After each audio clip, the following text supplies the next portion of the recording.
চলুন আজকে আমি আপনাদের একটা মাটির হাঁড়ি আর্ট করা শিখাই। এখানে আমি দুই কালার রং নিয়ে নিছি। একটা হচ্ছে বাঙ্গি কালারের মধ্যে আর একটা হচ্ছে আপনার রেড কালার। আমি আজকে বসে ভাবতেছিলাম যে বাসায় একটা মাটির হাঁড়ি আছে, ওইটাকে আর্ট করি কেমন হবে। তখন আমি কালার দুটো চুজ করি এবং বসে পড়ি আর্ট করার জন্য। তখন হঠাৎ আপনাদের কথা মনে পড়লো, ছোট ছোট কিছু ভিডিও ক্লিপ নিলাম আপনাদের সাথে শেয়ার করার জন্য। কেমন হয়েছে অবশ্যই জানাবেন। আর আমি ভালো আর্ট করতে পারি না, তাও একটু চেষ্টা করলাম। তারপর এখানে হচ্ছে আমি বাঙ্গি কালারটা ফুলভাবে কভার করে নিচ্ছি। কভার করে এখানে হচ্ছে পরদিন সকালে আমি আর্ট করে ফেলছি, কজ হচ্ছে সারা রাত আমি বাঙ্গি কালারটা শুকোতে দিয়েছিলাম, না হলে দুইটা কালার মিক্স হয়ে যায়।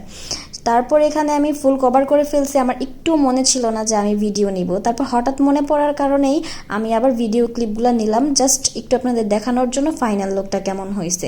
বাট আমি আর্ট করার সময় আমার মানুষও ছিল না যে ভিডিও করে দিবে, তারপরও চেষ্টা করছি সম্পূর্ণভাবে আপনাদের দেখানোর। তো কেমন হয়েছে এই মাটির হাঁড়িটা আমাকে অবশ্যই কমেন্টে জানাবেন। আর এটা হচ্ছে আমার দিদার হাতের চিহ্ন, সেজন্য এটাকে আমি সুন্দর করে আর্ট করে রেখে দিলাম। আল্লাহ হাফেজ।